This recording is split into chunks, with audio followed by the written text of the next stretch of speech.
In today's video, I'm going to show you how to make cocktails and mocktails that will make any celebration more festive. And then we're going to wrap gifts under the Christmas tree. And finally, we'll be back in the kitchen where we'll be making the easiest holiday bread that is sure to impress. Welcome to Vlogmas Day 11.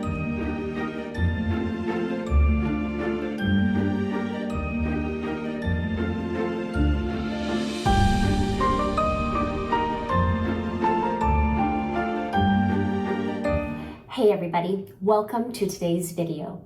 To start, I'm going to show you some easy cocktails and mocktails that will make any celebration you have over the holiday season more festive.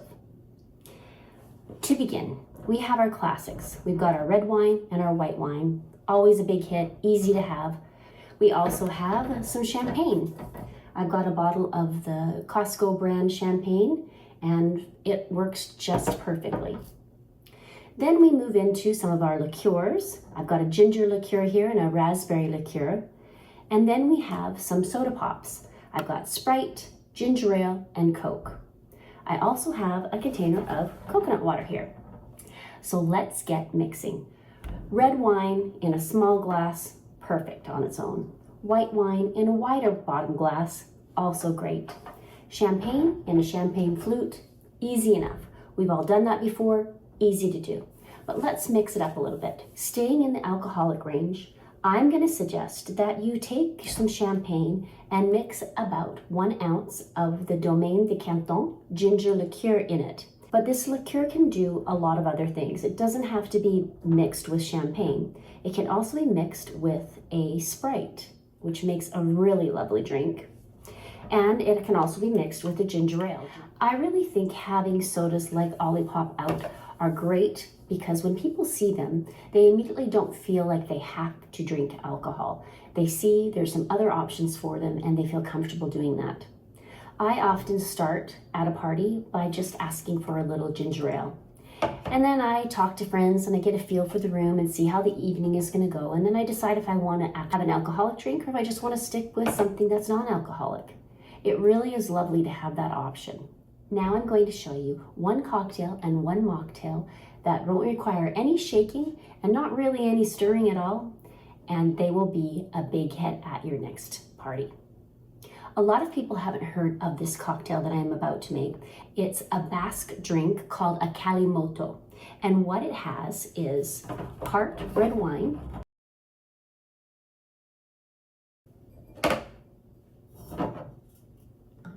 as much or as little as you want. I try to do about half and half on this.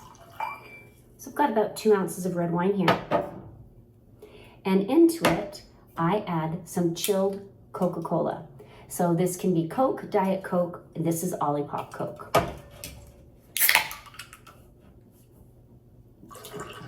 Some people are shocked when they see soda pop being mixed into wine, but this is a favorite Basque drink. And I see it quite a bit around here in Idaho, as we have a lot of Basque people who live here and I have a lot of Basque friends, and it is quite tasty. I highly recommend you give that a try. So good. The next drink I'm going to make for you is a mocktail, and it should be served in a festive glass as well. This drink is super hydrating and quite tasty as well. What I have here is some organic coconut water. I'm just going to give it a shake. And I'm going to pour equal parts coconut water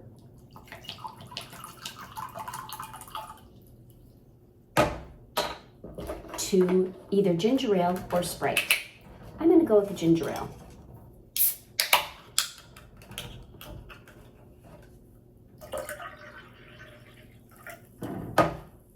No shaking or stirring required.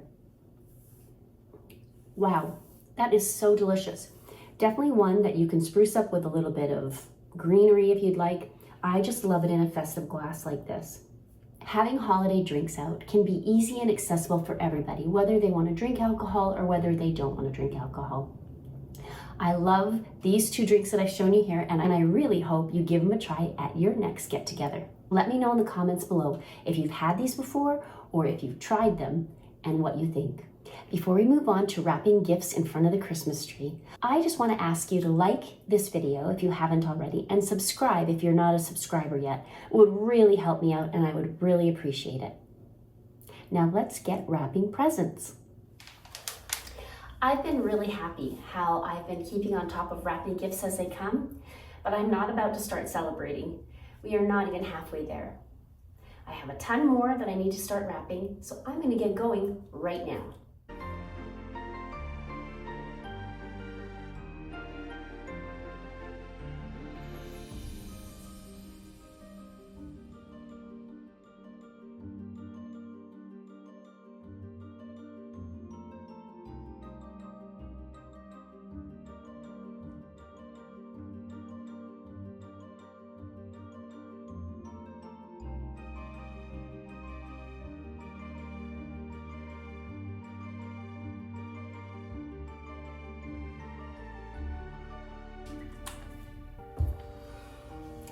And that's the last one for now.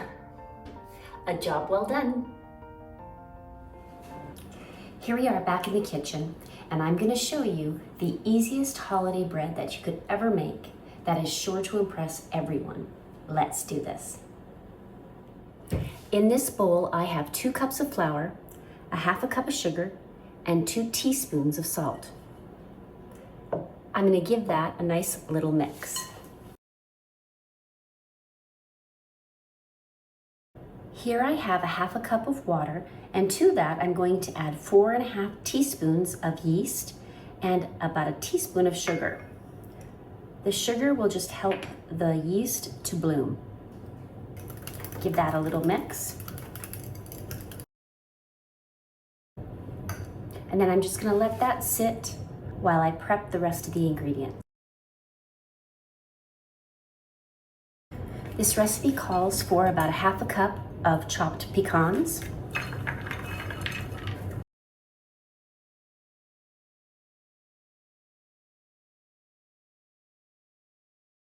and to that I'm just going to add a titch of the flour mixture just for good measure so that they incorporate well into the bread dough when it is time.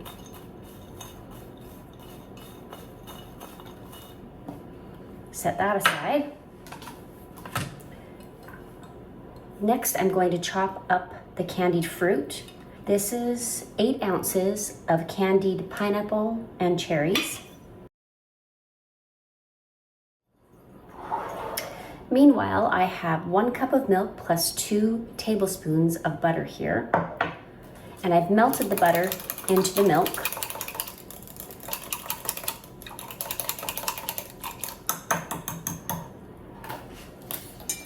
And I'll come back to the yeast.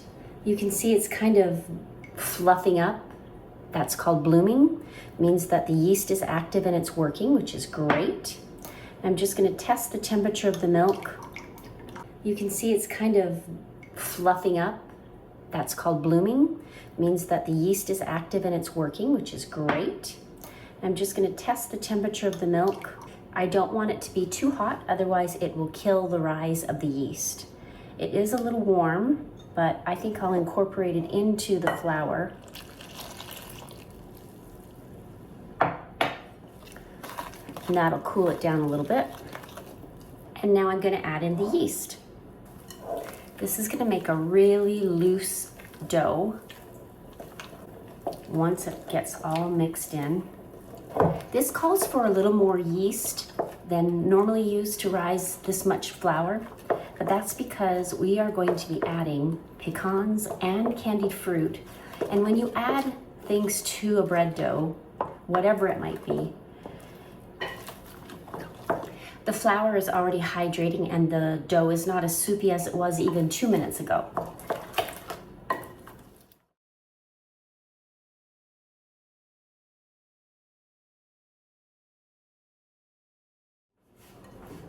And I would say that that is getting pretty stiff already.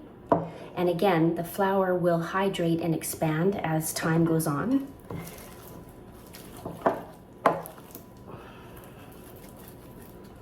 Just for good measure, I'm going to add a little bit more flour.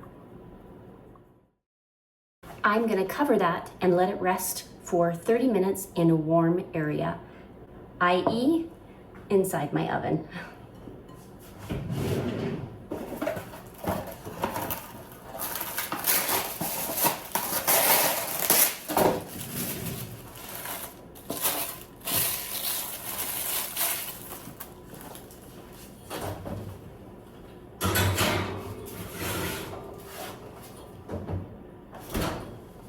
I'm going to set the timer for 30 minutes.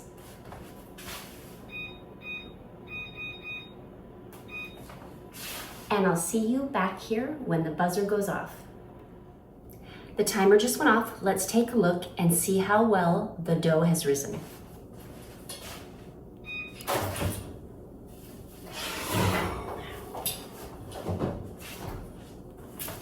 The bowl is quite warm, and that has risen pretty well. At least we know it's going to rise. That's great. Okay, so instructions are punch this down and then plop it into a well-greased loaf pan and let it rise again. So let's do that.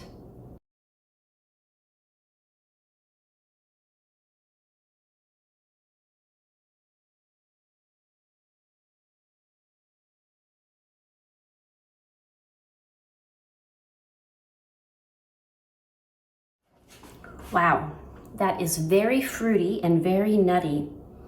It looks amazing.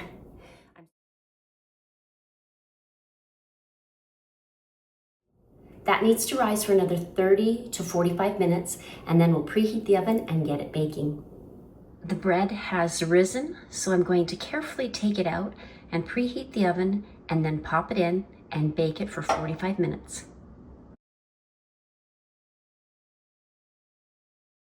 The bread turned out amazing. I'm just gonna let it cool a little bit, and then I'm going to top it with a glaze and put a little bit of shredded coconut on top as well.